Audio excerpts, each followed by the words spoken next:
Would you please explain about the 2007 in detail? Certainly, it's a pleasure. 2007 was a fascinating year. Of course, every year has its own fingerprint and its own personality and character. We've had a number of recent years, each with its own challenges and opportunities.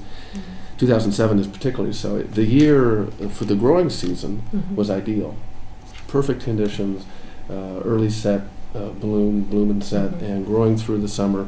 Wonderful conditions until August. And then as August ended and we hit the 1st of September, and harvest approached, then the conditions became very dramatic and very unexpected. We had a very high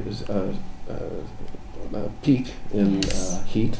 Yes. Heat went very high. That's not so unusual. Yes. But we had high heat, we're used to that.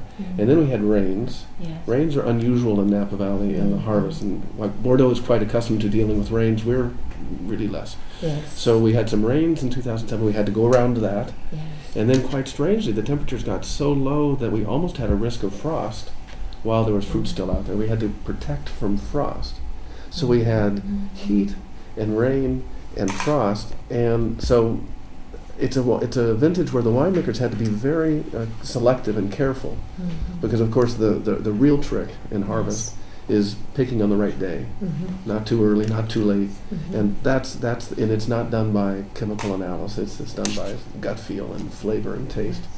So 2007, which quite interestingly has been heralded by much of the press as perhaps the best vintage so far of the new century, and I wouldn't comment on that. I think the wine is excellent. I think the 2007 wines are excellent.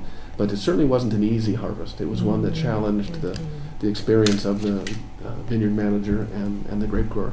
So we are very happy with our 2007. It's a very voluptuous, very opulent, very full-bodied wine, but retains what I think is the marker of Opus One, which is very soft, sweet tannins, ripe tannins that are silky and long. We think Opus One is distinguished by that point rather than having more muscular structures or more aggressive tannins, and I think the 2007 demonstrates that nicely.